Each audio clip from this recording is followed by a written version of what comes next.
자, 여러분 지금부터 개정 과목에 의해 한 페이지 보조 부제 자산 개정 과목들을 설명드릴 건데요. 어제 재고자산에 대해서 공부를 했었고 오늘은 당좌자산 부분에 대해서 알아보도록 하겠습니다.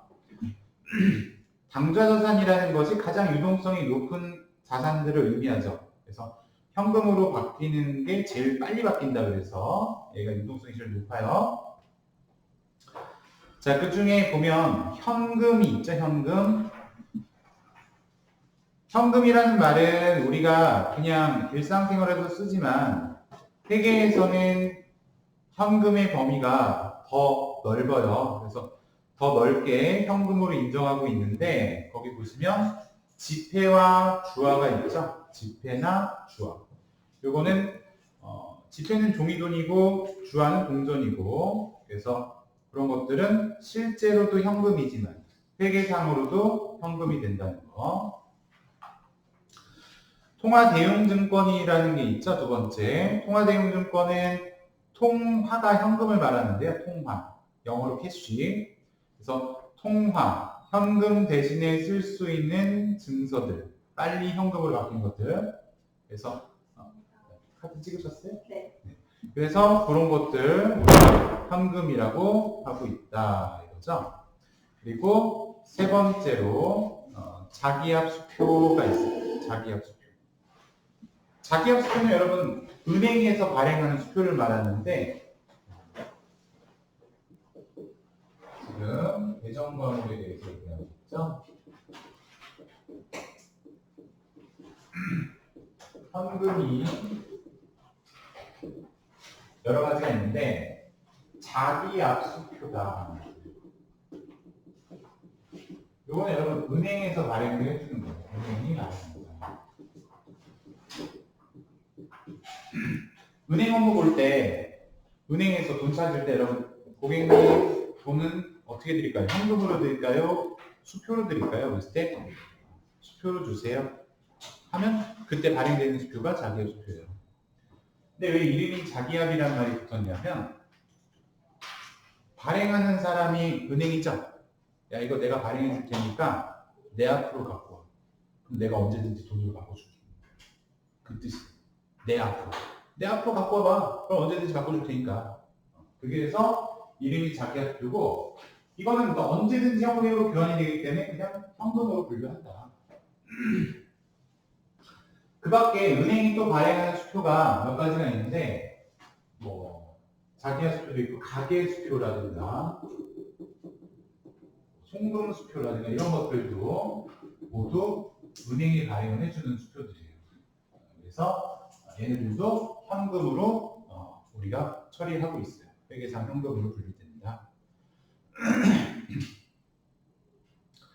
자, 근데 그 마지막에 보면 타인이 발행한 수표라고 써있죠. 타인 발행 수표 등이라고 써있는데 이건 뭐 말하는 거냐면 타인이 발행한 수표라는 건 은행이 발행했다는 게 아니고 지금 당좌 수표라고 하는데 그거는 잠시 뒤에 얘기하기로 하고 그 밑에 나오는 당좌예금에 대해서 얘기해 볼게요. 당좌예금이라고 하면은 옆에 이렇게 써있죠. 당좌 수표를 발행할 수 있는 예금이다. 만약에 여기다 주어를 넣어야 된다면 당좌예금이라고 하는 것은 주어가 빠졌는데 누가? 은행이 아니라 회사가 당좌 수표를 발행할 수 있어요. 발행할 수 있는 예금이다.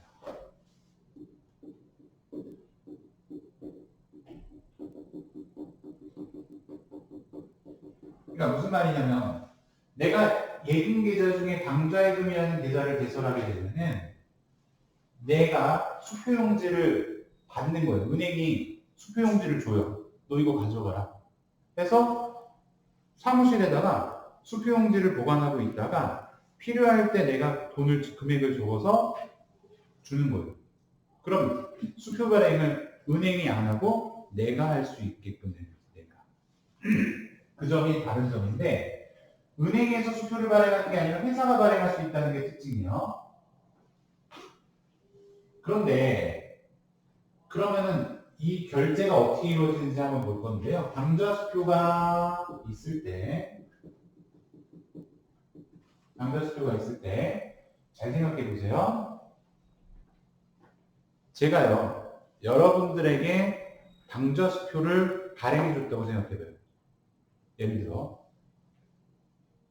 내가 여러분들한테 돈 갚을 게 있어요. 돈 갚을 게 있어가지고, 여러분, 제가 당좌수표 발행해 줄 때 이거 은행 가져가서 돈으로 갖고 가세요. 이따 가다 들으세요, 은행에. 그리고 수표로 딱 줬어요. 그러면 여러분들의 수중에는 당좌수표가 생겼죠? 누가 발행해요? 여러분 본인이 발행했어요? 타인이 발행했어요? 타인이 발행했어요. 동사가 발행한, 타인이 발행한 당좌수표를 여러분들이 가지고 있어요. 그럼 이거를 현금으로 교환하기 위해서 어디로 가야 돼요? 은행으로 가겠지.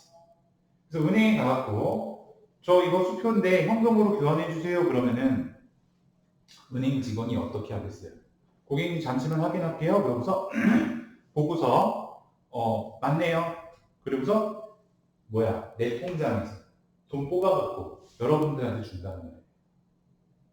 그러면 결론적으로 얘기할게요. 여러분들 수중에 뭐가 들어옵니까? 현금이 들어오지. 현금. 그래서 당좌수표가 타인이 발행했을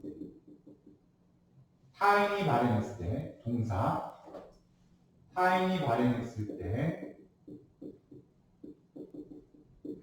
내 입장에서 그게 뭐가 된다? 현금이 된다. 현금이 된다. 그럼 내 입장에서 생각해 볼래요, 여러분? 내가 발행했어.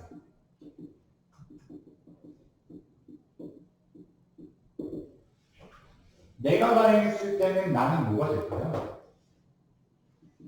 내 입장에서는 그게 현금이 아니라 여러분들이 내 통장에 돈 뽑아갔잖아요.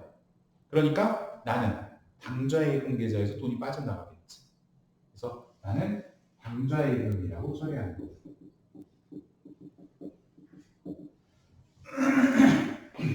그래서 당좌수표는 내가 발행한 건 내 계좌에서 나가니까 당좌예금이고, 타인이 발행한 거는 은행에 가져가서 현금으로 교환해 가기 때문에 현금이고.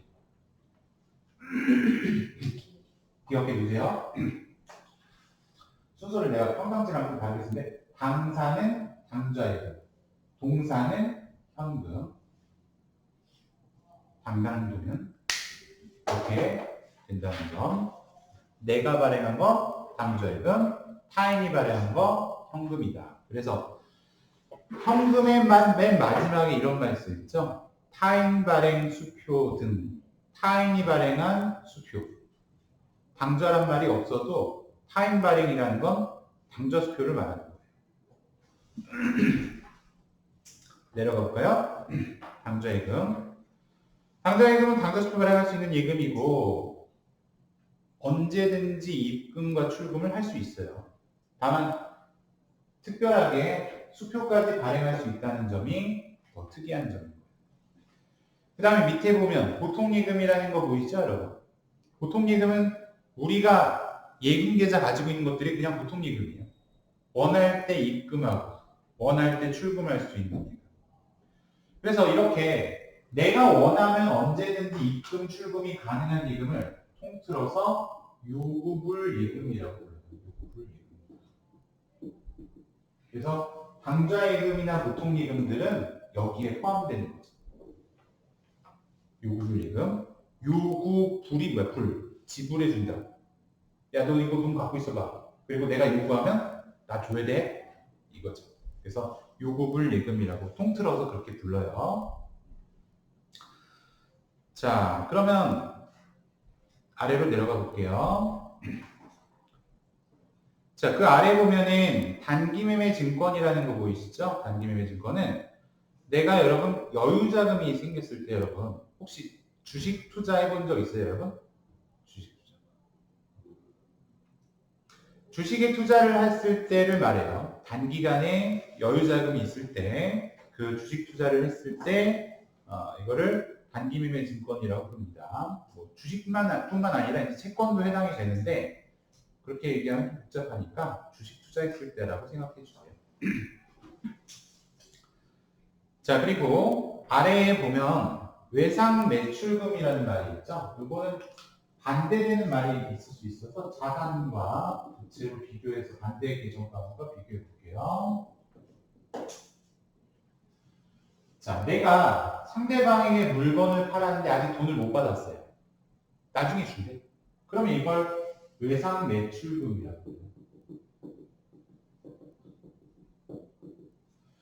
근데 이거의 반대말은 내가 상대방한테 물건을 사왔는데 돈은 나중에 주기로 했어요. 그럼 외상 매입금이지. 외상 매입금. 반대말. 외상 매출금은 어제 그랬죠. 자산이라는 건 각종 재화와 채권을 포함한다. 이건 아직 못 받은 돈이지만 나중에 받을 수 있잖아요. 그러니까 자산이고. 이건 나중에 갚아야 되니까 부채인 거예요. 근데 여러분, 거래처하고 사장님, 제가 나중에 좀 드릴게요. 일주일 뒤에 드릴게요. 자꾸 이렇게 외상으로 했는데 얘가 제때 돈을 안 갚아. 그러면 신용질 하자. 하나. 그러니까 이제 그런 경우가 있을 때, 야, 사장님 이번에도 왜 나한테 그런 말 하지 마. 너 돈 언제 갚는지 나한테 좀 확실하게 얘기 좀 해줄 수 있니? 아, 왜? 야, 네가 갚는다는 날 제대로 안 갚았잖아. 좋아. 그러면 네가 몇 월 며칠 날 돈 갚을 거고 얼마 갚을 건지 그거를 확실하게 나한테 종이에다 써줘.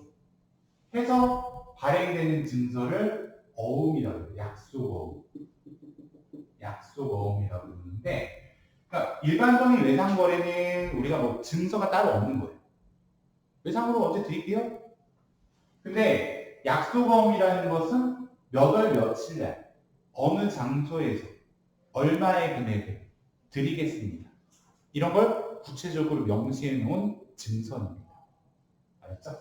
이거는 이제 어음이라고 부르는데, 내가 물건을 팔았는데 상대방 애가 나한테 어음으로 줬어요. 그러니까 나 어음을 받은 거지. 그러면 이런 경우는 아직은 돈 못 받았고 나중에 받을 거라 가지고 받을 어음이라고 그러고요. 내가 상대방에게 어음을 발행해서 줬다. 지급 어음이라고 부르고요. 서로 반대되는 말입니다. 받을 어음, 반대는 지급 어음. 자, 그래서 우리가 여러분 얘네들은 어제 수업 끝날 때쯤에 여러분 내가 좀 아쉬웠던 게 그 닭튀기고 그 얘기 했잖아요. 그 외에는요 상거래 얘기하고 싶어서 했던 거예요. 상거래. 근데 얘네들은 상거래일 때만 쓰는 계정 과목이에요. 이건 상거래일 때만. 상거래일 때만 쓸 수 있는 계정 과목이고, 만약에 나에게 상거래가 아닌 상황이었을 때 외상이나 어음거래다 그러면은 야 미수금이야. 무슨 말이냐면 외상도 돈 못 받은 거고 받으러도 돈 못 받았죠 지금 현재. 근데 미수금도 못 받았다는 얘기잖아. 그래서 이거에 반대는 미지급금인데, 얘네들은 언제 쓰는 말이냐? 상거래가 아닐 때, 기타 거래일 때 쓰는 말이에요. 그래서 기타 거래에서도 외상거래나 어음거래일 때 이 계정 과목을 쓰게 돼요. 다시 정리하면 상거래라는 거는 나의 뭐예요? 주된 활동이에요. 주된 영업 활동이니까 중요하단 말이에요. 그래서 외상과 어음을 구분하고 있어요. 근데 기타 거래는 중요한 활동이라고 보기가 어려워요. 나의 주된 활동이 아니지. 그러니까 이때는 외상인지 어음인지에 대한 구분을 하지 않아요. 외상도 미수고, 어음도 미수고, 외상도 미지급금, 어음도 미지급금이에요. 구분 없이. 상거래일 때만 외상인지 어음인지에 대한 구분을 하고, 상거래가 아닌 상황에서는 그걸 구분하지 않는다. 그래서 거기 뜻 적어놓은 거 있죠? 여러분 잠깐 보세요. 외상매출 받으러 얘기했어요. 미수금 보면 재고자산 이외의 자산을 처분하고, 이거는 상거래가 아닌 때를 말하는 거죠. 외상표는 어음을 수취한 거래다. 그게 미수금, 기타 거래. 자, 밑에 내려가 보겠습니다. 미수금 밑에 단기 대여금. 자, 어제 잠깐 대여금 얘기했는데, 대여금이라는 것은 빌려준 돈이라는 뜻이죠. 앞에 단기가 붙으면 1년 이내. 반대는 단기 차입금. 빌려온 돈. 그럼 정신 차리고 생각해보면, 야, 내가 너한테 돈 꿔줬다잉? 그럼 걔 보고 그 돈 가지라는 거야? 나중에 내놓으란 얘기지? 그럼 나중에 받을 수 있는 돈. 받을 수 있는 돈. 그러니까 누구 돈? 내 자산. 내가 상대방한테 돈 꿔왔다. 그럼 내가 나중에 갚아야 되는 돈. 부채. 기간이 1년 이내면은 단기가 되고 1년이 넘으면 장기가 되고, 앞에다 장기라고만 써놓으면 돼요. 장기 대여금, 장기 차입금. 소모품이 있습니다. 소모품이라는 말은 써서 없어지는 거죠. 소모가 된다는 건 달아 없어진다는 뜻이잖아요. 그래서 업무상 이용되는 사무용품 등을 일컫는 말이 소모품 또는 소모품 비라고도 써요. 소모품 비. 근데 소모품은 써서 없어지는 물품이니까 자산이고, 소모품에다가 비 붙이면 비자 붙었으니까 비용이라고 처리하는 거예요. 비용. 그래서 두 가지 다 쓸 수 있는 말들이고, 소모품이라고 쓸 수도 있고 소모품 비라고 쓸 수도 있다라는 거. 자, 그렇게 될 수가 있겠습니다. 자, 밑으로 가보면 선급금이라는 말 보이시죠, 여러분? 이 말을 좀 해석해 볼게요. 선급은 뭐야? 줬다. 먼저 준 돈. 반대는 먼저 받은 돈. 야, 돈을 왜 먼저 주고 먼저 받냐? 계약금. 물건 살 때 여러분 계약금 먼저 주는 경우 있죠. 그럼 잠깐 생각해봐요. 내가 예를 들어서 여러분, 내가 저기 물건값, 상품 예를 들어서 100만 원짜리가 있어. 이거 살려고 하는데 한 방에 돈 주기가 좀 그래서 좀 물건 구해야 된대. 그래서 계약금 좀 걸어놓는 거예요. 그래서 요거 구입하기로 하고 계약금 10만 원을 내가 걸어놨어. 그럼 상품 아직 못 받았는데 계약금만 10만 원 걸어놨죠? 그럼 이 돈 누구 돈이라고 봐야 돼요? 걔가 가지면 돼? 만약에 걔가 갖는 거라면 며칠 뒤에 전화가 왔는데, 저 고객님 무슨 일이시죠? 그랬더니 그 상품 못 구하게 됐어요. 이 상품 못 구할 것 같아요. 그래서 판매 못 할 것 같아요. 라고 했다고 쳐봐. 그러면 아, 그러세요? 그러면 이 10만 원 어떻게 되는 거예요? 다시 내놔요 이래야지. 너 가지세요 이래요? 왜? 처음부터 이건 내 돈이었으니까. 내 돈이었는데 네가 잠깐 갖고 있었던 거니까. 그래서 내 입장에서 선급금은 내 돈이다. 상대방 입장의 선수금은 잠깐 받아서 갖고 있는 것뿐이지 내 돈이 아니란 얘기지. 부채란 얘기. 그럼 이게 언제 내 돈이 됩니까? 얘가 이거 주면, 상품 보내주면 그때 내 돈 되는 거예요. 그래서 계약금으로 먼저 준 돈 선급금은 자산. 거래 안 끝났으니까. 계약금으로 먼저 받은 돈 선수금은 부채. 거래 끝나면 그때 내 돈 돼요. 자, 그래서 계약금, 착수금 등 본거래에 앞서서 지급한 돈 선급금이고 자산입니다. 자, 아래말에 보면은 가지급금이란 말이 있어요. 이름에 가가 들어가면 임시라는 뜻이에요. 임시. 확실하지 않은. 그래서 가지급금. 뭐야? 임시로 지급한 돈. 뒤에서 부채에서 나중에 보면 가수금이라는 말도 나와요. 임시로 받은 돈.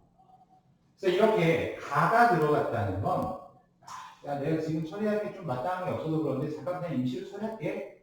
확실하진 않아. 어떻게 될지 아직 몰라. 그래서 이런 것들은 임시로 쓰는 계절 과목인데 임시 계절 과목. 특징이 뭐냐면 임시라는 건 확실하지 않다는 얘기이기 때문에 여러분 재무제표를 작성해서 외부에 보고하는 거잖아요. 정보 이용자, 외부 정보 이용자에게. 그때 이거 확실하지 않은 것까지 보고를 할 필요가 있을까요? 객관적이고 신뢰할 수 있을 만한 쪽으로 보고해야 되는데 이거는 확실하지 않다는 얘기잖아. 그러니까 이건 내부에서 관리할 때 쓰는 계정 과목이지 이게 외부로는 보고가 되면 안 돼요. 그래서 재무제표에는 기록이 불가능합니다.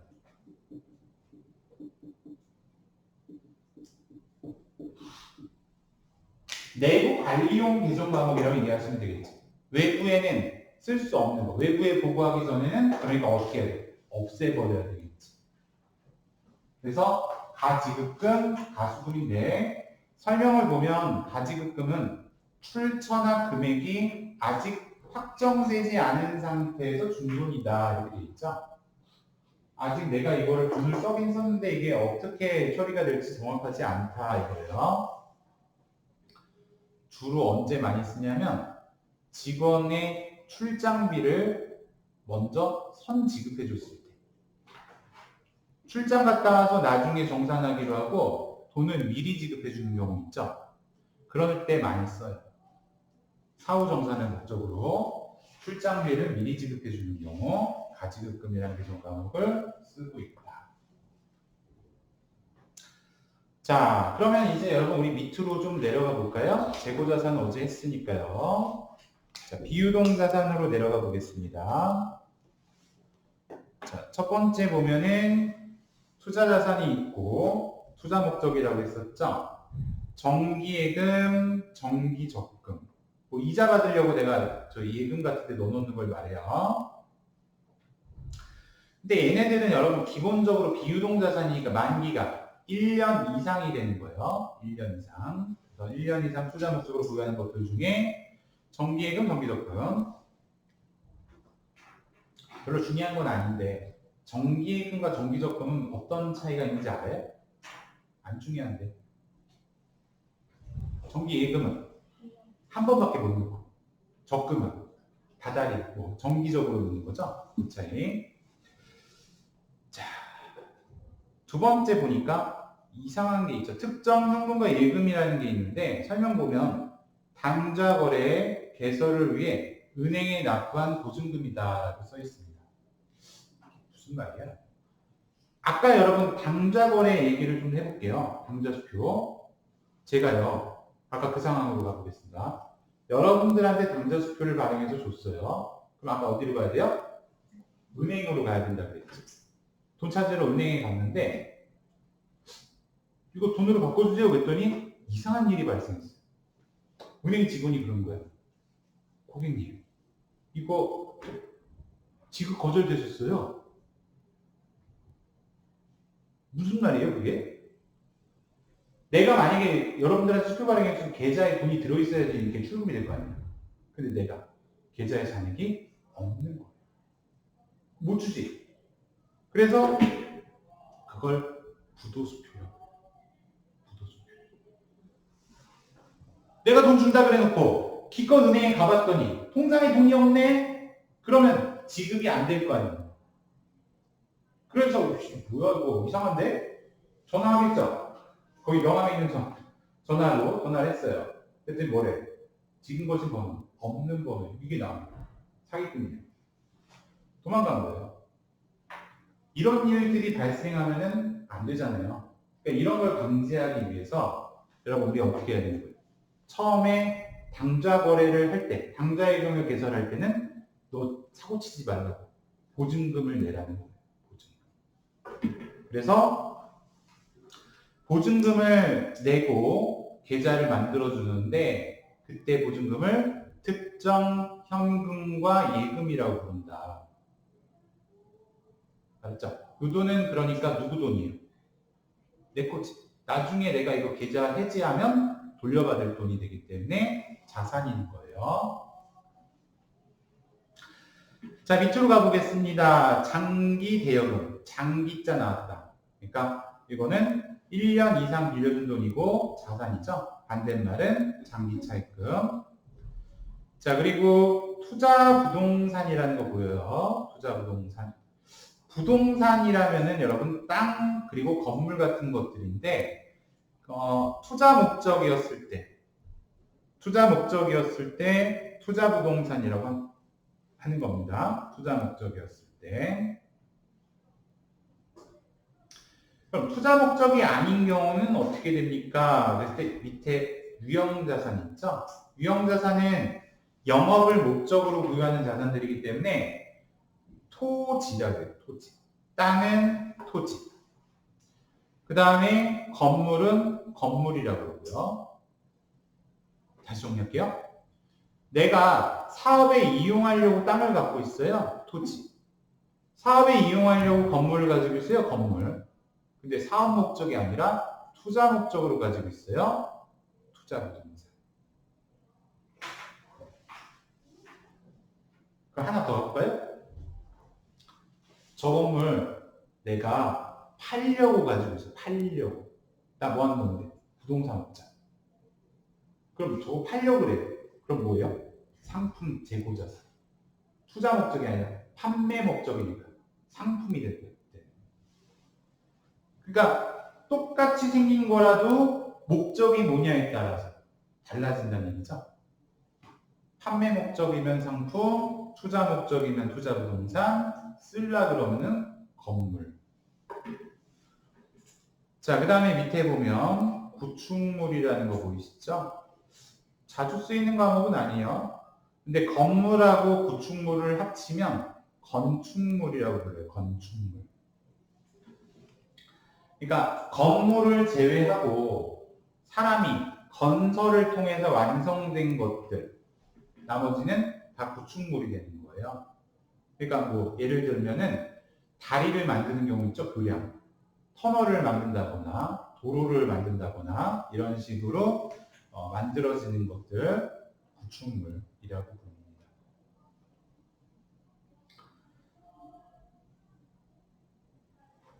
아파트 같은 경우는 여러분 요즘 짓는 아파트들은 입구가 저는 거의 다 똑같다고 생각하는데 차 들어가는 입구가 이렇게 모양 생겨서 이렇게 돼 있잖아요. 많이들 이렇게 짓던데 여기에 땡땡 아파트 있고 그럼 이건 뭐야? 건물이에요? 여기서 앉아지 먹고 자고 안 하죠? 이런 것도 구축물이에요. 건물이 아닌 것들은 다 구축물이에요. 그래서 그렇게 되는 것들.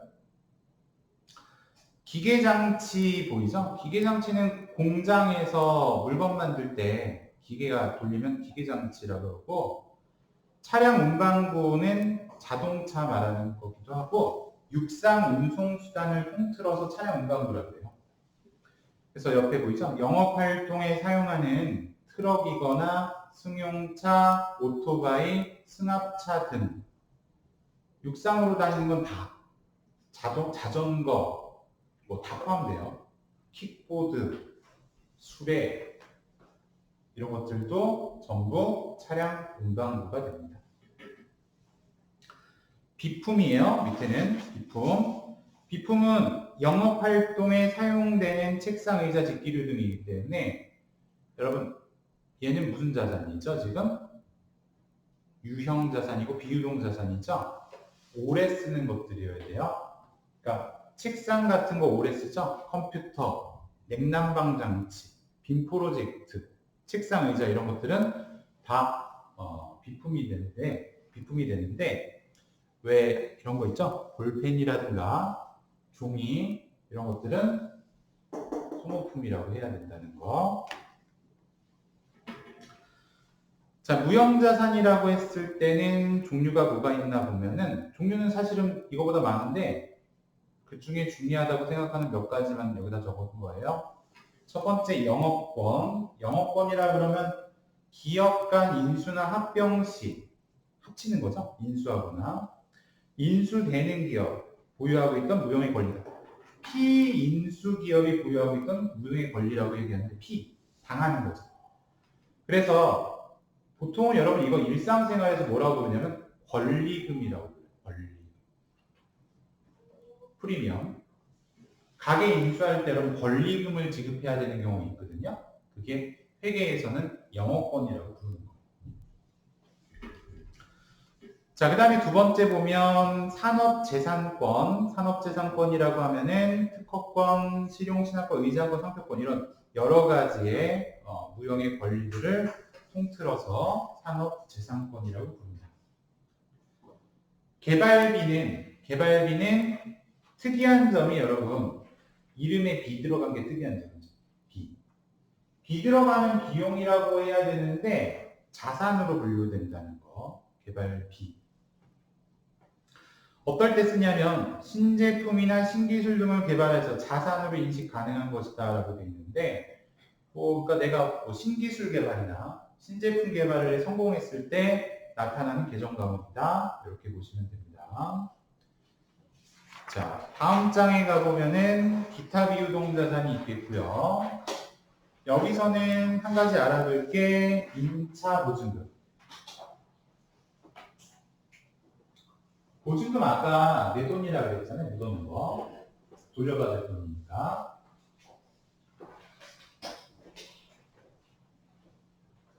그럼 부동산 임대차 계약을 한다고 했을 때 보면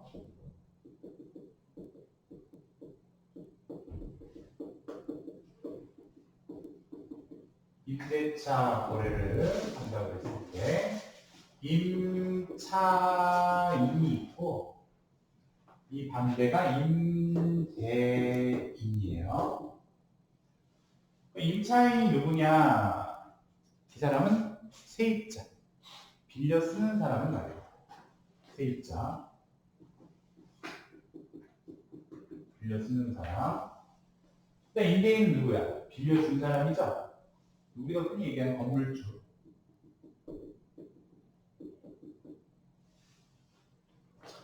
그럼 임차인은 여러분 건물주한테 뭘 내야 돼요? 월세. 그리고 보증금을 내야죠. 그래서 이때 월세, 임차료라고 부르고 비용이에요. 임차료 비용.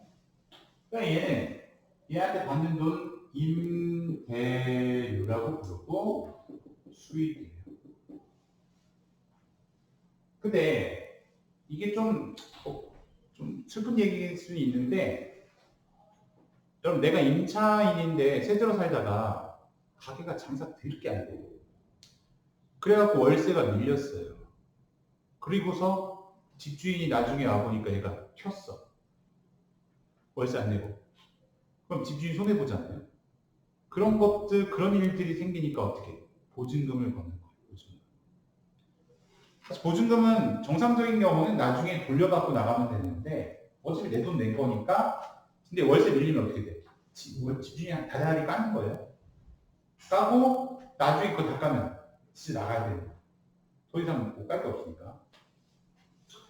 그래서 월세도 내지만 보증금도 내는데 이때 보증금을 임차 보증금이라고 합니다. 이 돈은 돌려받아야 되거나 까는 돈이니까 자산이 되겠죠.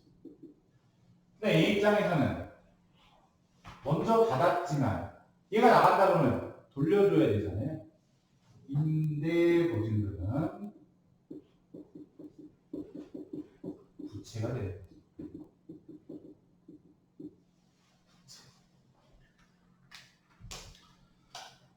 그래서 각자의 입장에 따라서 자산이 될 수도 있고 부채가 될 수도 있다 이런 얘기고요. 자, 밑으로 내려가 볼까요? 아까 이 얘기 안 했다. 이제 나오니까 여기서 얘기할게요. 부채에 보면은 유동부채가 있고 거기에 첫 번째 나온 게 외상매입금 지급범위죠. 여러분 얘네들은 상거래 때 나온다고 그랬잖아요. 상거래 때. 그래서 얘네들은 두 개를 묶어가지고 매출 채권이라고 해요. 매출 채권. 상거래 때 나오는 외상매출금과 가드럼을 매출 채권이라고 그러고 그러니까 얘네들은 묶어서 뭐라고 하냐? 매입 채무라고 해요. 매출 채권, 반대는 매입 채무. 상거래 때 쓰는 계정 과목이다. 그 얘기죠? 상거래 때 쓰는 계정 과목이다.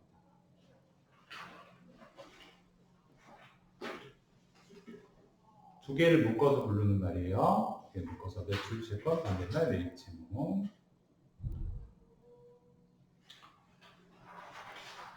자, 됐으면 밑으로 내려가 보겠습니다. 미지급금 아까 나왔던 거 별거 없죠? 별거 없는 줄 알았는데 예수금 또 뭐야? 그거 얘기해야죠. 예수금.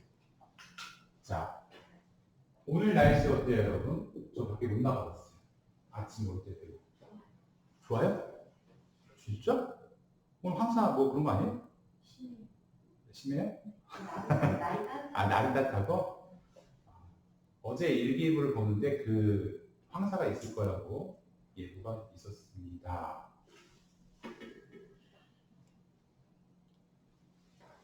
예보가 뭐예요? 예보? 저는 뭘 보고 예보라고 얘기하는 거예요? 예보. 지금 보여주는 거예요? 미리 보여주는 거예요? 예상해서 알린다 이거죠. 일기예보. 예상해서 알려주는 말. 그러면 예수금도 그런 거예요. 미리 예상해서 받아놓은 돈입니다. 그러니까 언제 이게 나오냐면 직원들 월급 주거나 하면은 어때요? 내가 만약에 직원 월급을 준다 그러면 월급이 예를 들어 100만 원이면 100만 원 다 줘요? 아니면 세금 좀 띄고 주나요? 세금 같은 거 4대 보험료 같은 거 띄고 주죠. 이런 걸 미리 떼고 준다고 해서 원천징수라고 불러요. 원천징수. 그래서 예수금은 누군가에게 월급 줄 때 소득 지급 시 원천징수한 금액인데 이걸 예상한 거죠. 세금으로 발생한다는 걸 예상해서 미리 받아놓은 돈. 원천징수한 금액이다. 회사는 이 돈을 가지고 있다가 세금인데 그리고 세금, 소득세, 또 4대 보험료 이런 거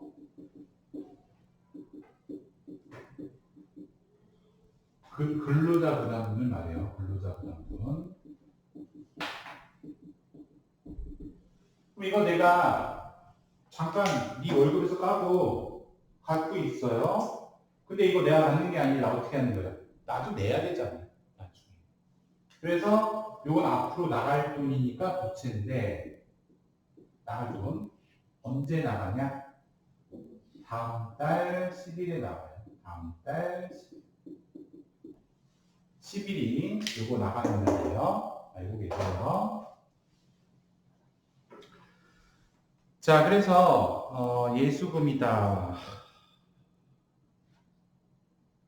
그렇게 볼 수가 있겠죠. 그 다음에 가수금 이것도 확인해 볼 건데 예수금 다음 달 10일 날 나갈 거니까 지금 현재로는 부채다. 가수금은 아까 원인이 밝혀지지 않은 임시 입금 금액이다. 입금이 됐는데 왜 입금됐는지 모르는 경우. 그러니까 예를 들면은 계좌에 돈이 들어왔는데 모르는 사람이 돈을 보내는 경우. 그럼 이게 뭔지 모르죠? 그럼 기본적으로 이 돈은 잘못 입금됐을 수도 있고 돌려줘야 될 수도 있죠. 그래서 이런 경우는 부채로 보는 거예요. 보수적으로 판단하니까. 그래서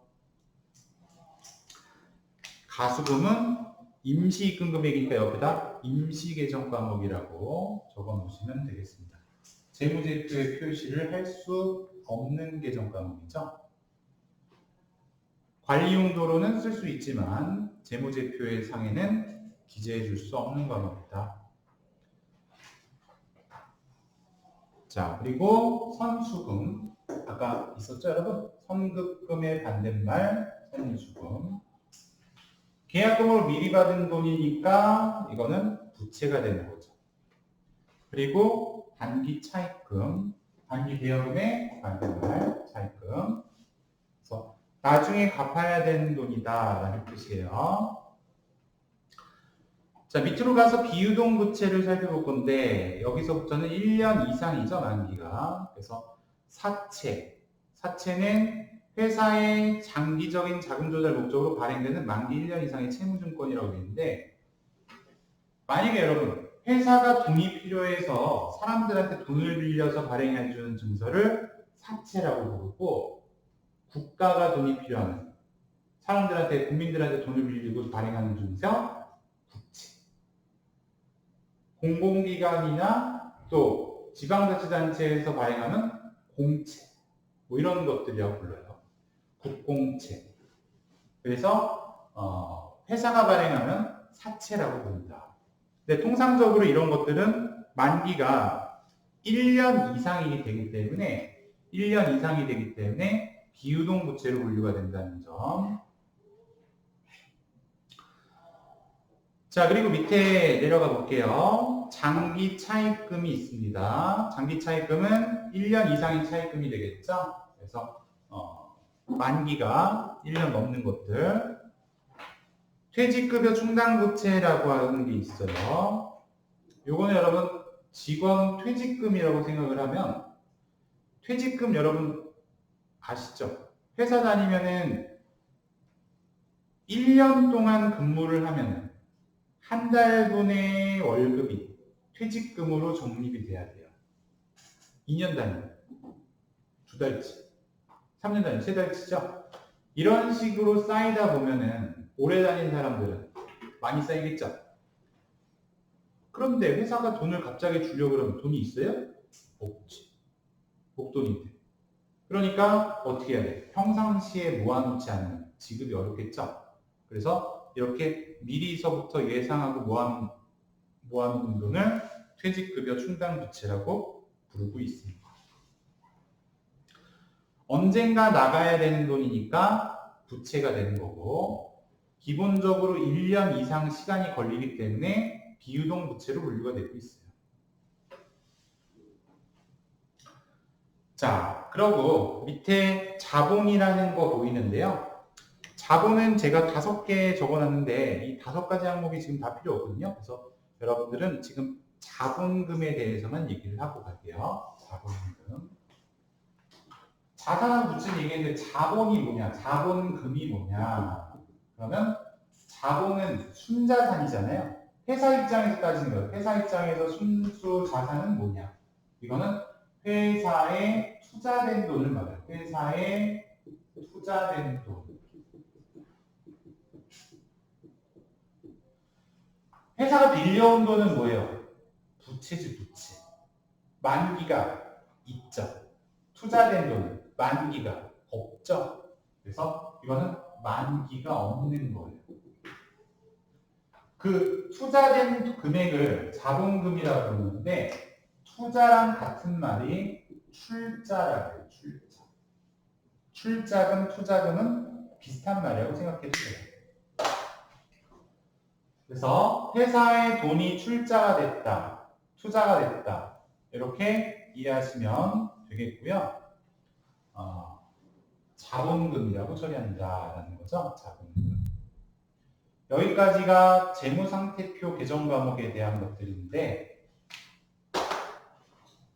제가 다 설명을 하겠지만 다 한 다음에 하려고 그러면 무슨 말인지 기억이 안 날 테니까 여러분 잠깐 쉬었다가 6페이지의 내용을 한번 연습 문제로 작성해보고 수익 비용에 대해서 공부해볼게요.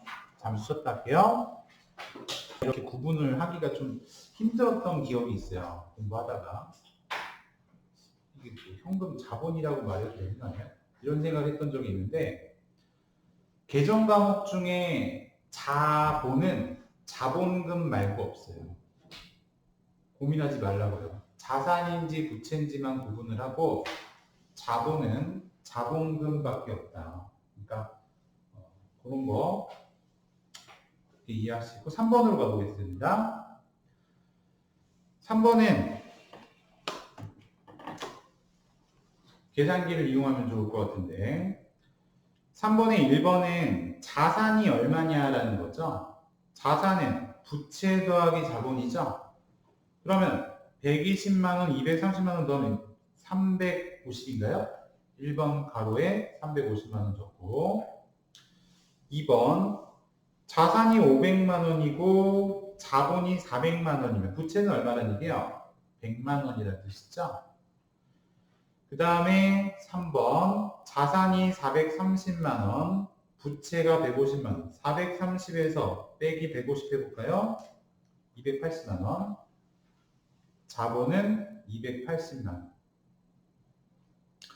4번이에요. 자산이 얼마냐 이건데 부채하고 자본하고 합치면 되죠? 그럼 얼마예요? 750이 되나요? 750만원 자 5번은 자산이 940만원이고 부채를 뺐더니 자본이 나오니까 550만원 빼보면은 부채는 390만원이죠.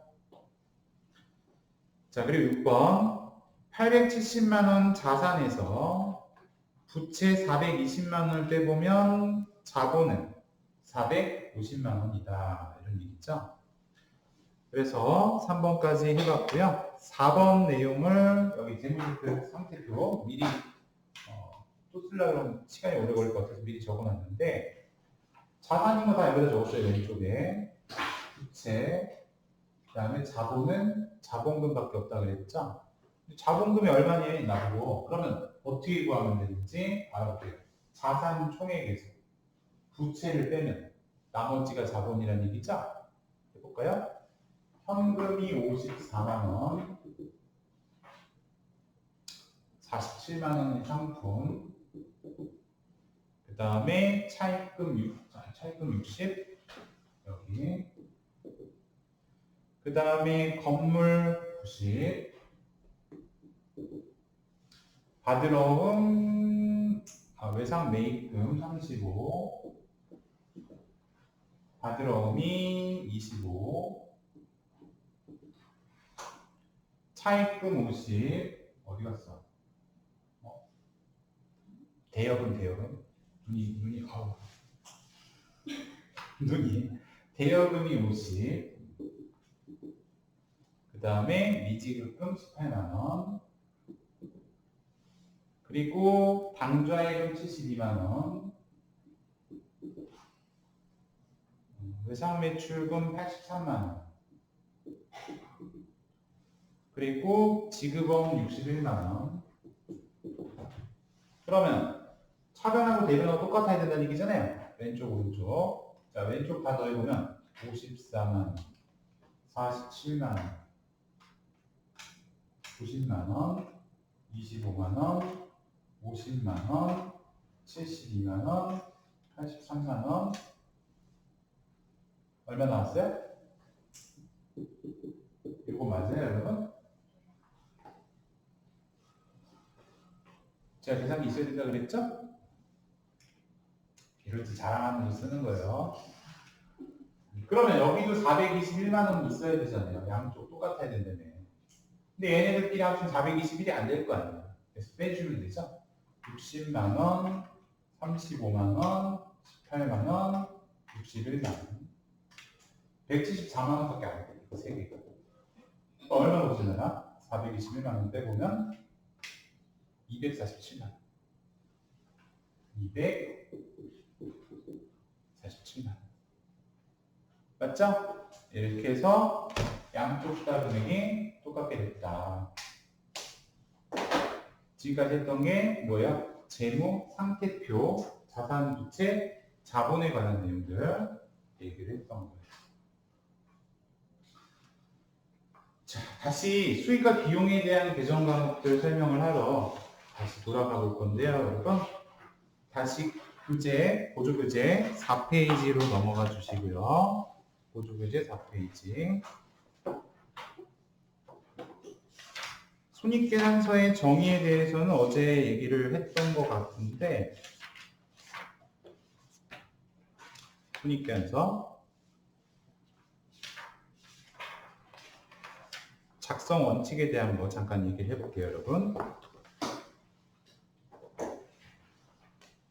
4페이지 보면 수익과 비용이라는 거 있고, 손익계산서다.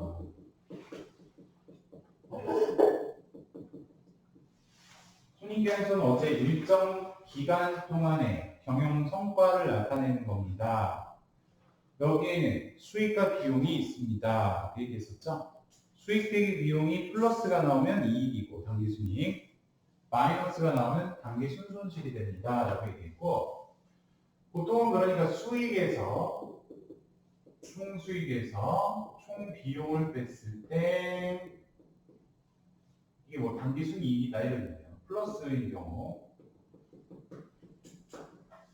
자, 이렇게 계산이 되는데 문제는 외부에 이걸 보고할 때 여러분 저렇게 보고하면은 정보를 이용하는 사람들의 정보 이용 가능성이 정보가 너무 없잖아. 수익이 얼마고 비용이 얼마고 무슨 너무 간단하단 말이에요. 그래서 이거를 좀 더 이용할 수 있을 때 가치를 높이기 위해서 정보의 이용 가치를 높이기 위해서 얘를 자세하게 기재하도록 되어 있어요.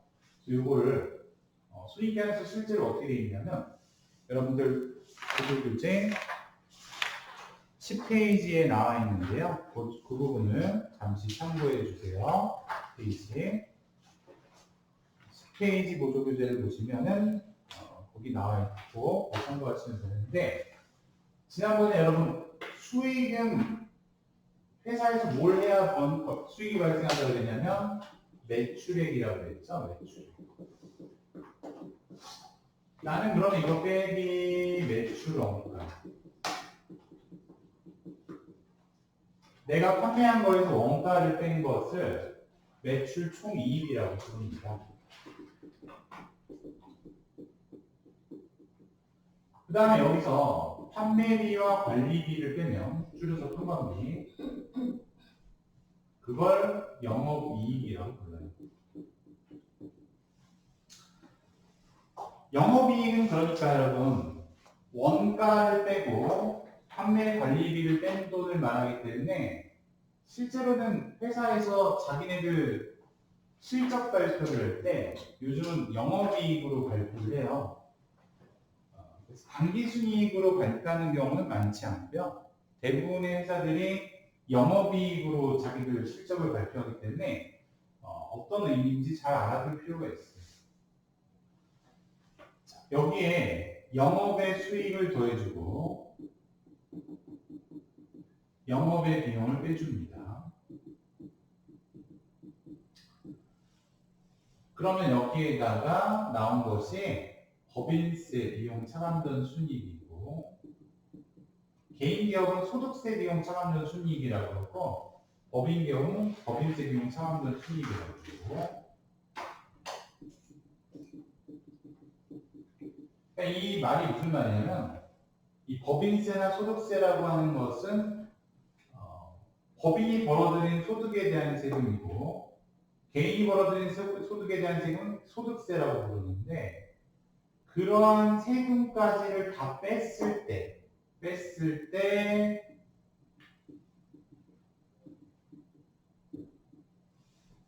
당기순이익이 나온다는 거예요. 당기순이익. 당기의 순수한 이익이라는 얘기잖아요. 빼고 다 빼고. 진짜 남는 거. 그래서 순서가 이렇게 계산이 되는데,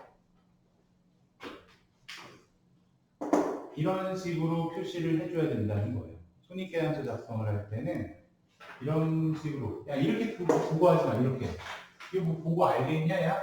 그래서 이렇게 보고하지 마. 이렇게 보고해. 이게 뭐냐? 구분 표시의 원칙이다.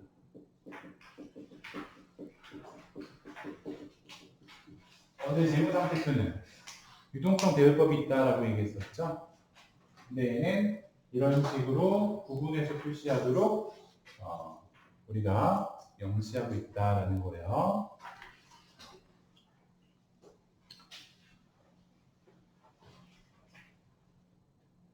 예를 들어서 여러분, 만약에 그냥 이건 여러분들이 이게 의미가 무엇인지 예를 들어보면, 간단히 예를 들어보면,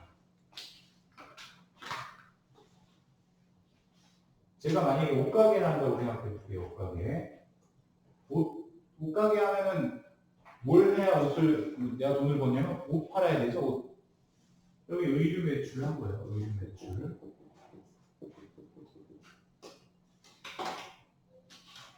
그런데 매출원가라는 거는 그러니까 뭐야? 내가 옷을 만들든지 어디서 떼오든지 할 거 아니야. 동대문에 가서 사오든지 아니면 공장에서 지가 만들든지. 그래서 이거는 의류 매입액이죠. 의류 매입액. 떼오다 떼오는데 그러면 내가 매입한 거 그대로 팔면 나는 바보잖아. 뭔가 이윤을 붙여서 팔았을 거 아니야. 그래서 나온 게 매출 총이익이란 말이야.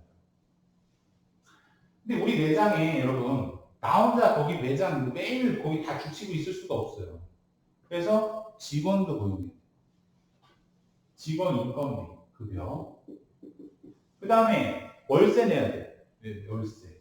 월세. 또 세금도 내야 되고 관리비 내야 되고 또 전기요금 내야 되고 들게 한두 가지가 아니죠. 너무 많아. 판매비와 관리비는 종류가 더럽게 많아요. 알았죠? 진짜 많아요. 우리가 말하는 비용은 다 대부분이 판매비와 관리비예요. 대부분. 그래서 무슨 뜻이야? 판매하는데 또는 관리하는데 드는 돈이라는 뜻이잖아요. 그래서 그냥 비용하면 대부분이 판매비와 관리비인데 이걸 빼주고 나면 영업이익이라고 부르는 거죠. 무슨 말이에요? 네가 돈 든 거 다 빼고 영업으로 돈 번 거 이익. 그러니까 대부분의 회사는 여기까지 계산하면 대체로 이 회사 실적이 좋다 나쁘다가 나오는 거예요. 보통은 우리가 아는 유명한 회사들 있죠. 우리 내부적으로 국내에서 분기마다 실적 발표합니다. 분기니까 3, 6, 9, 12. 지금 몇 월이요? 3월? 그럼 이제 좀 있으면 이제 3월 말쯤 되면은 3월 말 4월 초쯤 되면 1분기 실적에 대해서 뉴스에 나올 거예요. 대부분 나오는 회사가 삼성전자, 현대자동차, LG전자 이런 데들은 뉴스에 나와요. 삼성전자의 지난 분기 실적이 전년도 대비 몇 퍼센트 하락한 것으로 삼성전자 전분기 영업이익이 지난 분기 대비 몇 퍼센트 하락한 것으로 나타났습니다. 이것은 뭐 반도체 어떤 여파로 보이며 이렇게 나온단 말이에요. 그게 영업이익 얘기하는 거예요. 영업이익. 그게 근데 무슨 말인지 알아들어야지. 영업이익이 걔네들이 반도체 만들 때 원가 들어간 거랑 직원들 인건비랑 이런 거 다 뺀 거거든. 자, 근데 영업의 수익이라 그러면 부수익을 말해요. 부수익. 크지 않겠지. 부수익. 나의 주된 활동이 아니라 부수익. 뭐 예를 들면은 간단히 얘기하면 아까 이자 같은 거. 이자 수익. 예금에서 이자 받는 거 있죠? 그런 거. 또 영업에 비용하는 대출금 이자 같은 거. 뭐 등이 있겠어요. 그러니까 내가 주로 이제 그 장사에서 버는 돈이 아니라 그 외적인 부수입이나 부수적인 비용들을 말해요. 그 다음에 여기서 이제 세금 빼기 전에가 법인세 비용 차감된 순이익이고 법인세라고 하는 세금은 이익에 비례해서 물리기 때문에 이 법인세라고 하는 세금까지 납부를 하면 그 다음에가 당기순이익이다라는 거죠. 그래서 구분해서 표시하도록 하고 있다라는 것과 여러분들은 이 순서를 꼭 알아둬야 돼요. 알았죠? 꼭. 네, 저 순서대로. 그러니까 내가 거기 10페이지에다 적어놨겠죠? 외우라고 그러는데 안 외우니까. 여러분, 이거 전에 어디 적어놓은 데 없어요? 그러니까 안 적었대. 그럼 내가 또 칠판에 또 적어줘야 되죠. 그래서 안 적어도 돼요. 왜 안 외우냐니까 안 적어도 돼요. 아예 그냥 거기다 넣어버리는 거예요. 자, 그러면 4페이지에 보겠습니다, 여러분. 수익과 비용에서 영업에 관련된 수익, 매출액이 있다고 그랬죠? 첫째, 여러분, 내가 제조기업일 때는 제품을 팔아서 돈 벌겠죠? 제품 매출이라는 계정 과목이 나오고, 상기업일 때는 상품을 팔아서 돈을 벌 테니까 상품 매출이라는 계정 과목이 나옵니다. 그 다음에 그거에 딸려오는 원가는 제품 매출원가, 상품 매출원가 있겠죠? 이게 1차적인 비용이 되겠습니다.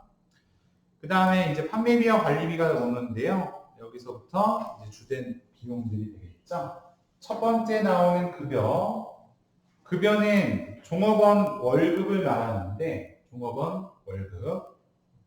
근데 여러분, 한 가지 알아둘 게, 판매비와 관리비라는 건 판매 또는 관리하는 데 드는 돈이에요. 판매는 어느 부서에서 하나요? 영업부죠. 관리는 관리부나 뭐 회계부서, 경영지원팀 뭐 이런 등등등이 한단 말이에요. 그래서 판매비와 관리비라는 것은 이거는 사무실 또는 뭐 사무직, 영업직에서 발생하는 비용이에요. 영업직. 그런 의미이기 때문에 급여라는 말이잖아요. 급여는 직원 월급인데 직원 중에서도 누구냐? 사무직, 영업직 월급을 말해요. 월급. 그러면 여기서 조금 더 나아가 보자면 회사에 만약에 제조기업인 경우는 생산직인 사람도 있겠죠. 생산직. 그 사람들은 월급을 임금이라고 불러요. 회계처리할 때 규정 나오는 게 임금이고 이건 생산직. 또 회사에 요번에 만약에 좀 일이 갑자기 늘어가지고 정규 직원으로 뽑긴 좀 그렇고 아르바이트생을 좀 뽑았었어요. 예를 들어서 단기 알바로. 그럼 얘는 한 며칠만 일하고 가는 애들. 그러니까 일당으로 주는 애들. 이런 거는 잡급이라고 해요.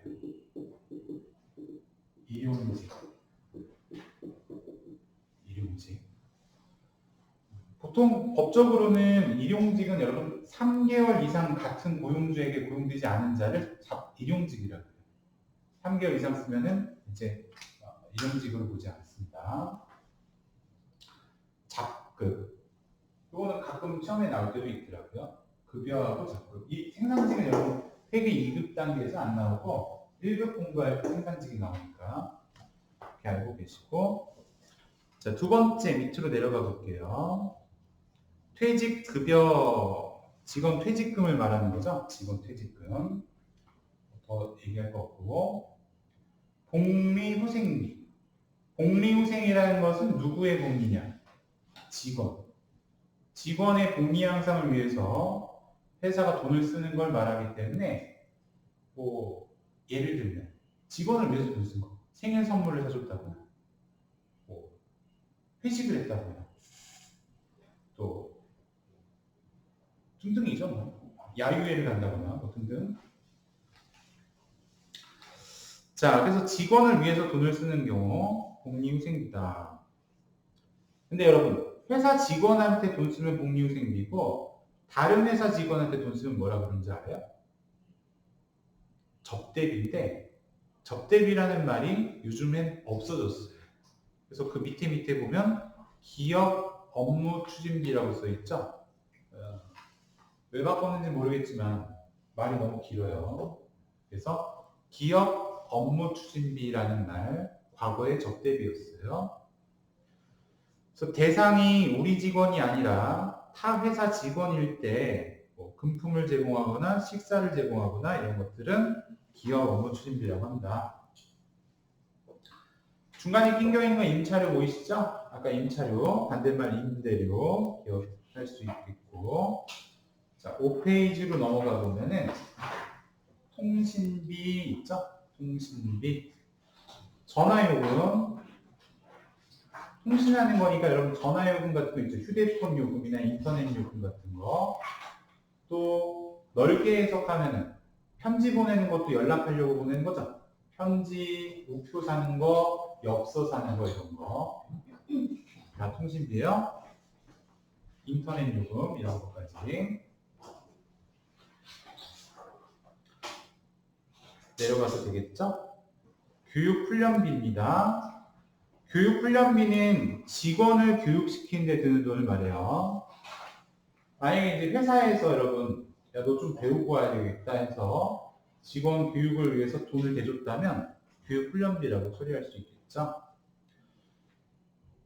교육이 목적이면 교육훈련비고, 교육 목적이 아니고 그냥 뭐 영화 보여주고 뭐 이런 거면 복리후생비고. 감가상각비, 이거는 기간이 경과함에 따라 자산의 가치가 감소되는 것을 나타내는 비용이다. 여러분, 우리가 사람도 시간이 지나면 늙죠. 신체 활동이 점점 떨어지죠. 물건도 그래요. 오래 쓰면 점점 노후화가 되죠. 그러니까 이때 노후화가 발생했을 때 자산 가치가 감소하게 되는데, 이건 회사 입장에서는 손실이죠, 손실. 그러니까 비용이 돼요, 비용. 그래서 감가상각비 이렇게 처리합니다. 비용으로. 비용은 기업 입장에서는 손실이 되는 거니까. 세금과 공과 뒤에다 금 붙이면 뭐라고 그러요? 금. 세금과 공과 금이 되죠. 공과 금. 근데 보통 금자 안 붙이고 이렇게 세금과 공과라고 하는데요.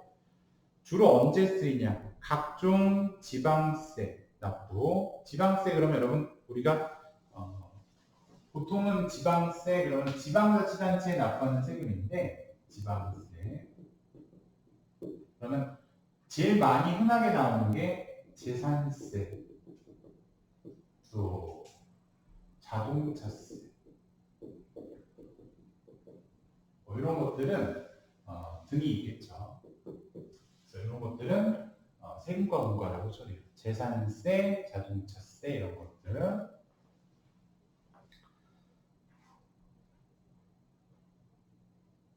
자, 그리고 옆에 또 하나 있는데 협회비가 있어요. 협회비. 협회비는 어디 단체에 납부하는 회비를 말하는데, 공적인 단체.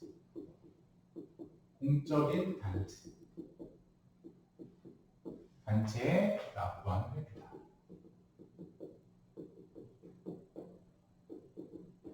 이런 것들을 묶어가지고 세금과 공과라고 합니다. 세금과 공과.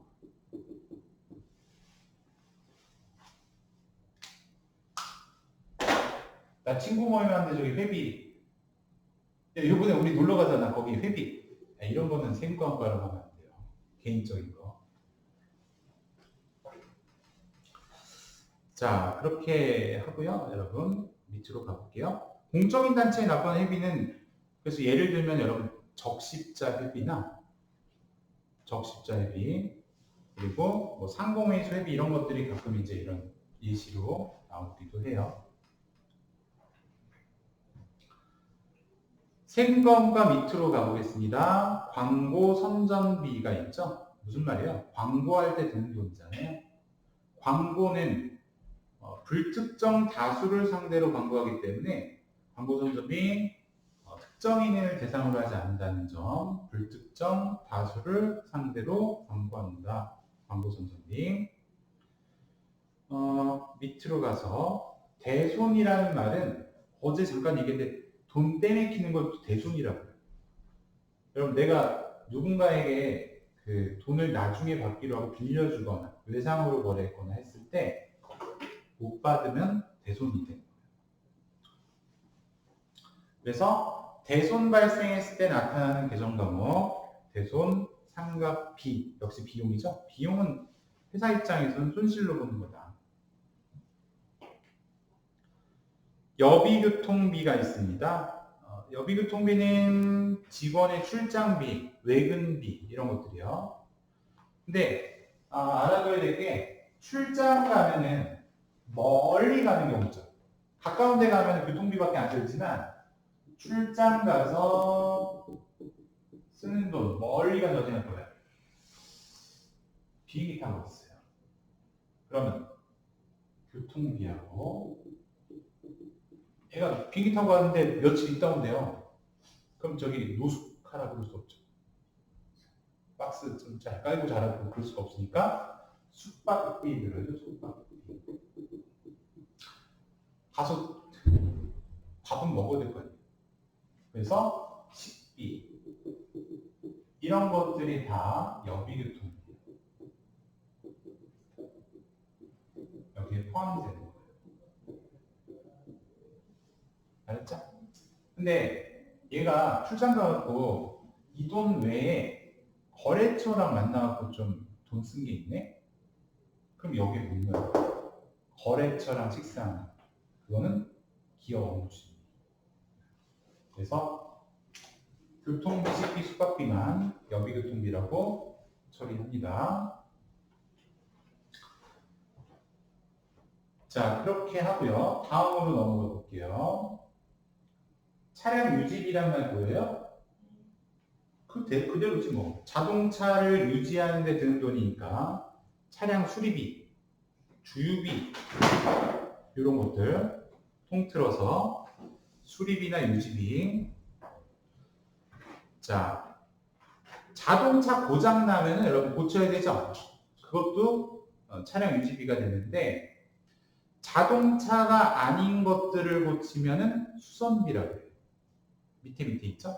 수선비는 차량 운반부 외에 유형자산 수리비다라고 써 있는데 차량 유지비라는 말이 있기 때문에 자동차에다가는 수선비라는 말을 쓰지 않아요. 중간에 있는 걸 빼고 왔죠? 소모품비. 소모품비는 소모품에다 비 붙인 거니까 소모품이라고 쓰면 자산이고 소모품비라고 쓰면 비용이 되는 거죠. 자, 밑에 보험료. 보험료는 그냥 보험료예요. 보험 가입했을 때 보험료 뭐 있어요, 여러분? 자동차 보험료, 건물 화재 보험료 이런 거 있죠. 그래서 회사가 보험에 가입하고 내는 보험료는 그냥 비용 과목인 보험료라고 처리한다라는 거. 도서 인쇄비. 도서는 뭐예요? 책이죠, 책. 책 살 때 회사가 책을 샀거나 업무상 인쇄물을 인쇄할 때 드는 돈 이런 것들은 도서 인쇄비가 돼요. 책 사고 인쇄하고 할 때 드는 돈. 그래서 여러분 명함 구입비도 인쇄하는 거죠. 그래서 그것도 도서 인쇄비예요. 책 사는 거 신문 구독하거나 이런 거 신문 구독도 도서 인쇄비다. 출판물 인쇄물에 돈을 쓰면 도서 인쇄비가 됩니다. 자, 아래 가보면 수수료 비용이라는 과목이 있는데 수수료를 내가 냈을 때를 말하죠. 수수료 냈을 때. 수수료를 내면 내 입장에서는 수수료가 나간 거니까 수수료 비용이라고 비용. 수수료 비용. 반대말은 수입 수수료예요. 수입 수수료.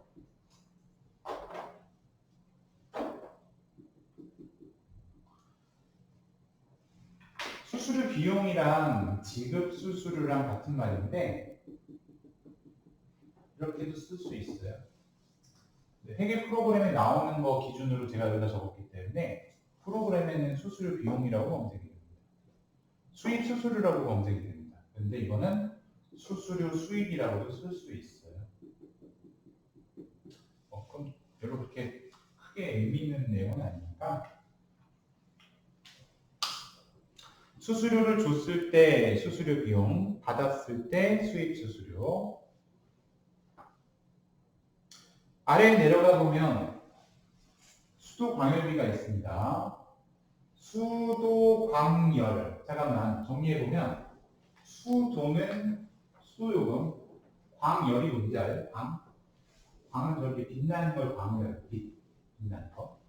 여름, 저기 난방이나 이런 거.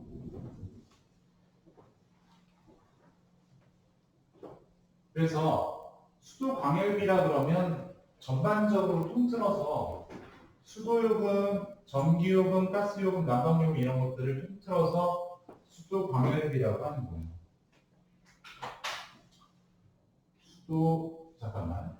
사무실 같은 경우는 또는 이제 본사라거나 이런 경우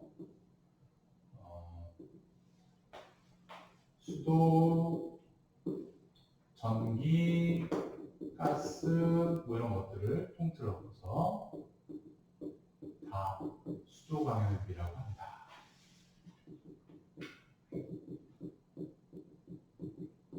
이렇게 부르는데 본사는 그렇게 하나로 처리하지만 공장은 조금 돈이 많이 들기 때문에 이걸 하나로 다 처리하지 않고 전기요금 그리고 수도, 가스요금 구분 짓고 있어요. 전기요금은 전력비라고 그러고 수도, 가스요금은 가스 수도료라고 합니다.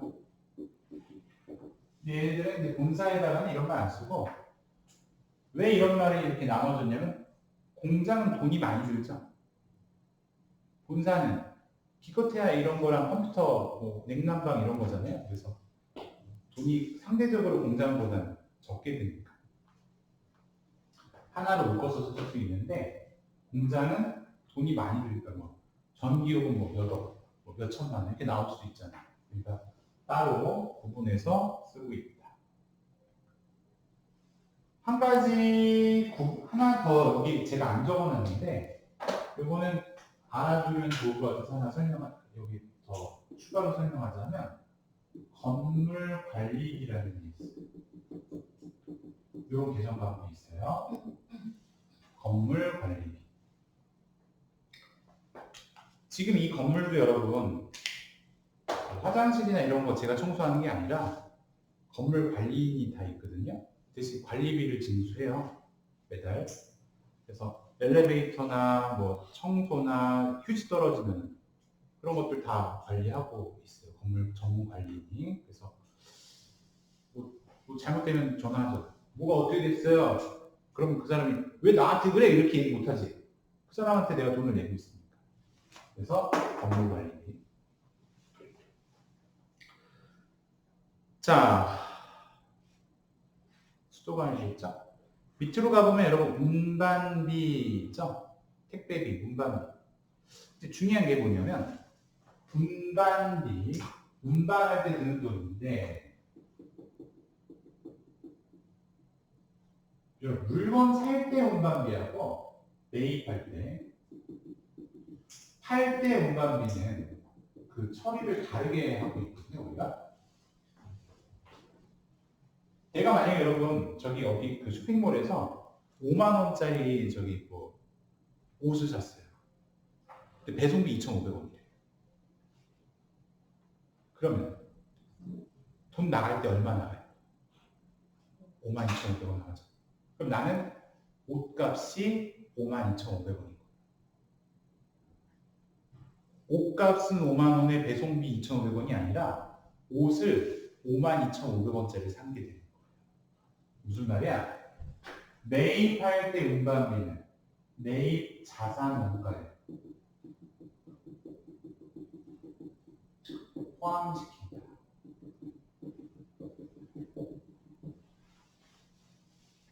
왜냐면 내가 실제 지급하는 돈만큼이 그 자산 가격이 되는 거예요.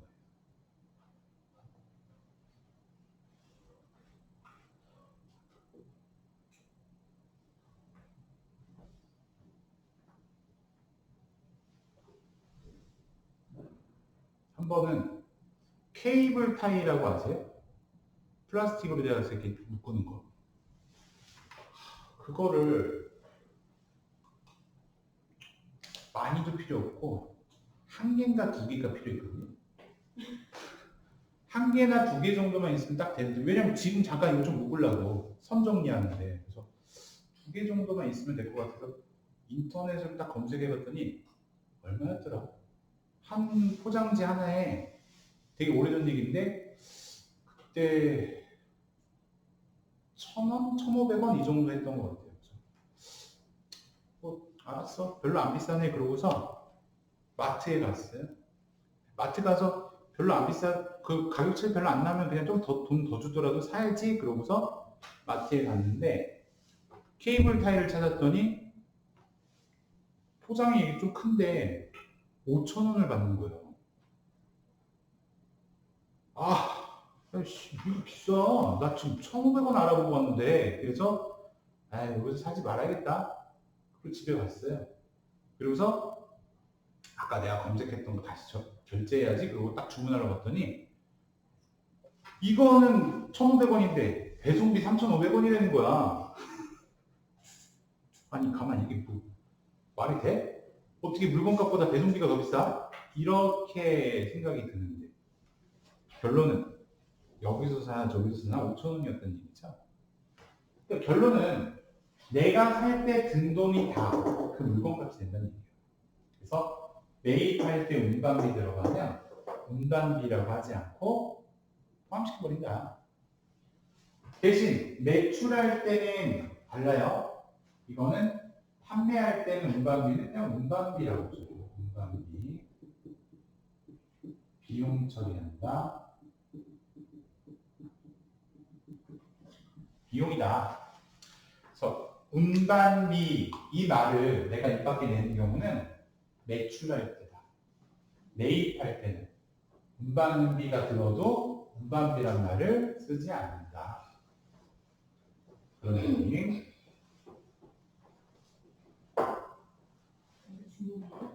네? 나중에 많이 얘기하겠죠? 지금도 뭐 알아두면 좋겠고요. 중요하다면 중요한 거예요. 잡비까지 하고 여러분 잠깐 쉬었다 할게요. 잡비. 할 게 없네, 잡비. 잡다한 비용. 그래서 금액이 크지 않은 잡다한 비용을 잡비라고 부른다. 그런 얘기죠. 잠깐 쉬었다가 여러분 다시 할게요, 여러분. 영업의 비용에 대해서 여러분, 영업의 수익과 영업의 비용에 대해서 알아보도록 하겠습니다.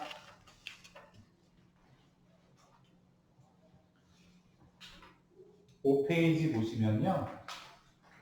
반대말이 있으니까 비교해 볼게요. 비용 과목과 수익 과목이 서로 반대가 되니까 먼저 첫 번째가 이자 수익이죠. 내가 어디 예금에 가입하면은 이자 받잖아요. 그래서 이자 수익이 있어요. 반대말 이자 비용.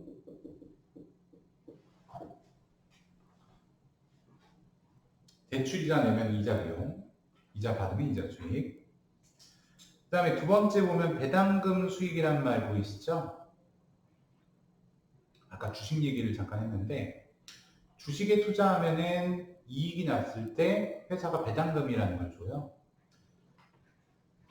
적금에 가입하면 이자를 받아서 이자 수익이 생기고 주식에 투자해서 돈을 받으면 배당금 수익이 발생한다. 이런 얘기죠.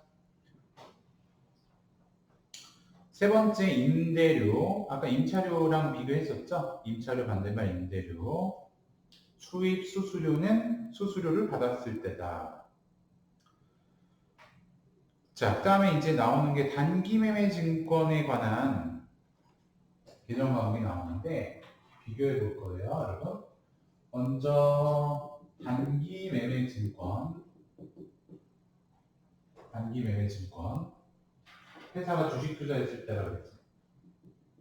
매매증권. 예를 들어서 여러분 내가 주식으로 예를 들어서 단기매매증권을 10만 원어치를 샀다고 생각해봐요. 취득했다. 그럼 이게 가격이 맨날 달라지는 거 알아요? 주식 가격이? 지금도 달라지고 있을 거예요. 그럼 나는 10만 원이라고 정부에다가 기록을 해놨는데 이건 매번 달라지기 때문에 이거를 그 순간순간에는 그냥 기록을 해주진 않지만 이게 연말이 됐을 때 있죠? 기말이 됐을 때가 뭐 해야 돼? 재무제표 만들어야 되잖아요. 그럼 재무제표에다가는 처음 샀을 때 금액하고 기말 시점에서의 금액이 달라졌기 때문에 바뀐 금액으로 보고를 해줘야 돼요. 지금 가격. 그래서 기말 시점에서는 기말 시점의 가격으로 재무제표에 보고한다. 이거죠. 재무제표에 보고한다. 그래서 얘가 가격이 올랐을 수도 있고 내렸을 수도 있는데 이런 것들을 기록하는 걸 평가한다라고 불러요. 평가한다. 평가. 가격이 오르고 내리고를 평가하는 거죠. 그러면 예를 들어서 10만 원에 산 주식인데 지금 기말 가격이 기말의 시가가 한 주당 15만 원이다라고 생각해봐요. 10만 원 투자했는데 너무 좋죠. 15만 원 됐습니다. 여기다 공을 한 2개만 더 붙여봐. 그럼 너무 기분 좋잖아요. 그래서 이렇게 되면 여러분 얼마 이익 본 거예요? 얼마? 5만 원 이익 봤죠? 이런 이익을 단기 매매 증권의 평가 이익이라고 해요. 평가 이익. 평가는 기말에 하는 거고, 그래서 5만 원어치다. 그렇죠? 이익이란 말이 들어가면 수익입니다. 근데 만약에 10만 원에 샀는데 지금 현재 가격이 보니까 8만 원이에요. 8만 원. 에이, 별로 안 좋다. 이렇게 생각할 수 있죠. 10만 원 주고 샀는데 지금 현재 8만 원이니까 얼마 떨어졌어요? 2만 원 떨어졌죠. 2만 원어치 떨어진 거는 단기 매매 증권 평가 손실이라고 불려요. 손실은 비용이 되는 거고, 손실자 들어가면 비용이요, 주로. 이익자 들어가면 수익이고. 이런 식으로 나타나는 게 단기 매매 증권의 평가 이익, 평가 손실이고, 그다음 얘가 가지고 있다가 여러분 내가 팔았을 때 있죠. 그걸 처분이라고 불러요. 파는 건 언제 팔아요? 내가 팔고 싶을 때. 회계 기간을 주고 처분하는 거죠. 그러면 팔았을 때 이익이나 손실이 있겠죠. 그래서 10만 원에 산 거를 한 주에 13만 원에 팔았다라고 한다. 13만 원에 팔았다 한다. 와, 너 10만 원에 사서 13만 원에 팔았구나. 이건 이익일까요? 손실일까요? 이익이라고 해야죠. 이걸 단기 매매 증권 처분 이익이라고 해요. 처분 이익. 역시 수익이죠. 완전 처음 했을 때요? 팔았을 때. 돈 받고 팔았을 때. 그 다음에 손해보고 파는 사람도 있죠. 자, 제 생각이 자꾸 나갔고. 10만 원에 샀는데 예를 들어서 6만 원에 팔아야 돼요. 좋지 않죠? 그래서 단기 매매 증권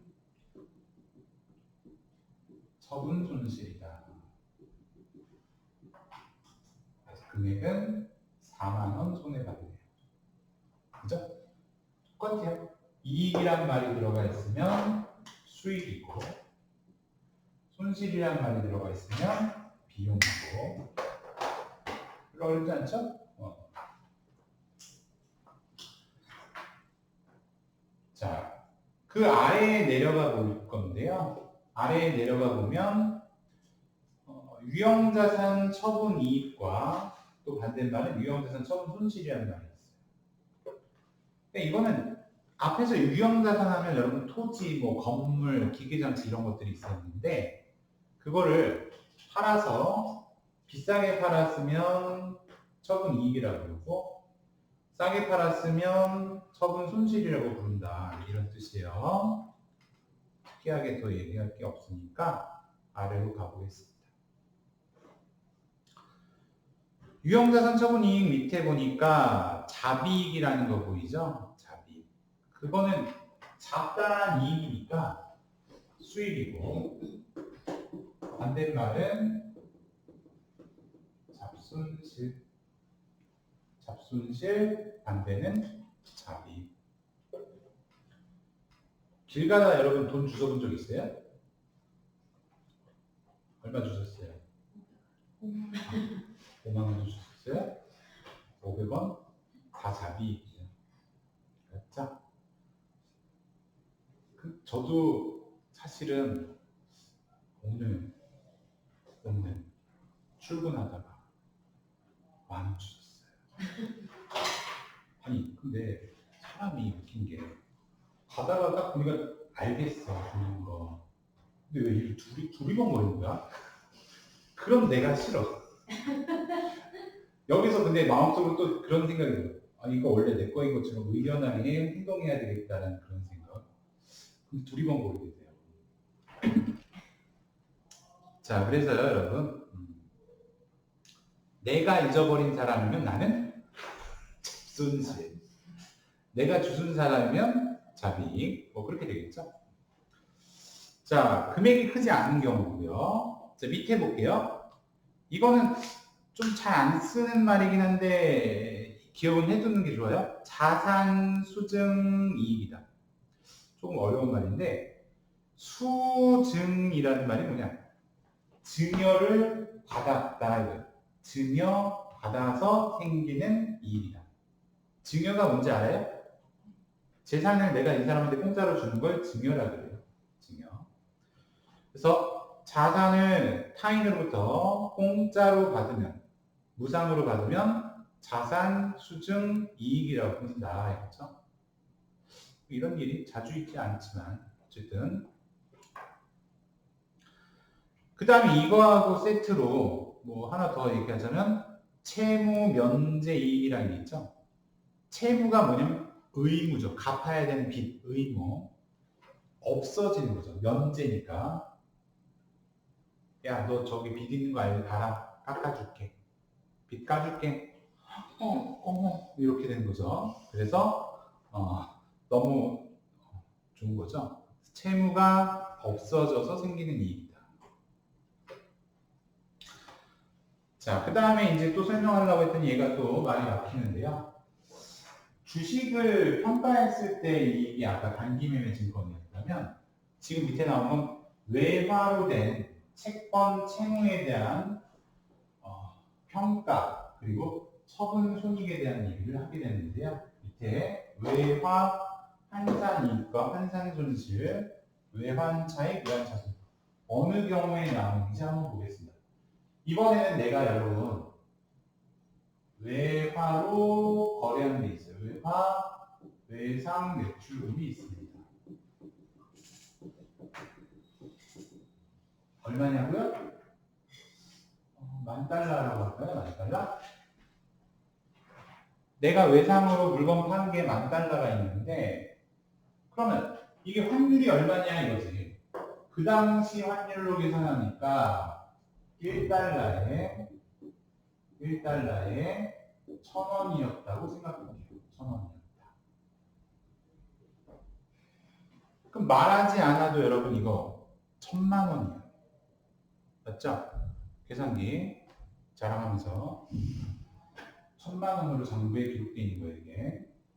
근데 이 환율이 맨날 똑같은 거 아니잖아요.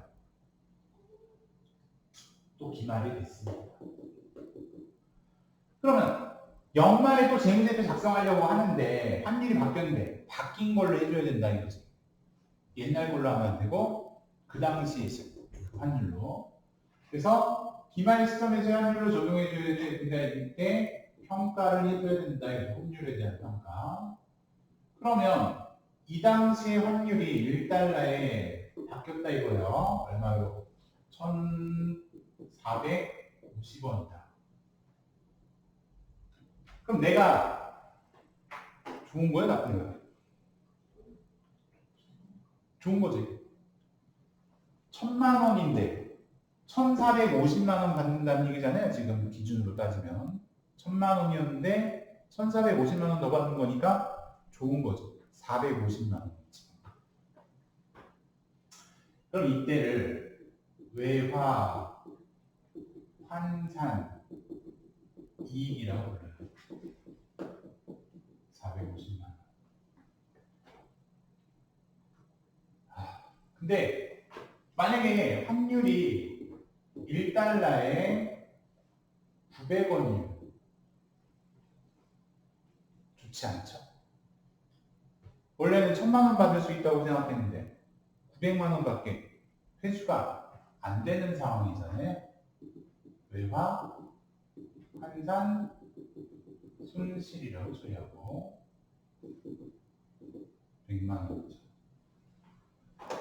환산 이익 수익이고 환산 손실 비용입니다. 단기매매증권과 마찬가지로 이걸 내가 회수했을 때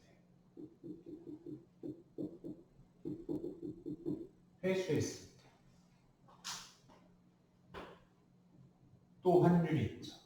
1달러에 1,200원입니다. 나쁘지 않네요. 1,000만 원인데 1,200만 원으로 돈이 들어오니까 외환차익, 얘는 환산이익이고 얘는 외환차익이고 200. 달러당 얼마까지 떨어져야 돼? 700원 이렇게 해주실 거예요. 너무 많이 떨어진 것 같아요. 한 700원으로 해볼까요?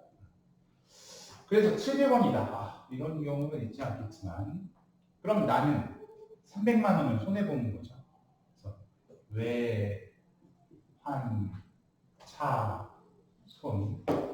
외환차손, 얘는 수익, 얘는 비용 이라고 분류가 돼요. 조금 헷갈리거든요. 이 말과 이 말이 가정하고 좀 비슷해서 좀 헷갈릴 때가 있으니까 좀 구분을 해놓을 필요가 있어요. 그럼 여러분 이제 뭐 얘기 안 한 거 있나? 자, 영업 외 수익에서는 다 얘기했는데 영업 외 비용에서 보니까 이자 비용 아까 있었고요. 기부금 얘기 안 했죠. 기부금. 기부가 뭔지 알아요? 기부는 그거죠. 뭐 복지하는 뭐 어려운 사람들 돕거나 이런 거 기부하는 거. 그 외에 단기매매증권 평가, 처분, 유형자산 처분, 잡손실 다 있었던 거니까 이제 더 얘기할 게 없겠네요. 지나가기 전에 여러분 요 얘기 하나만 할게요.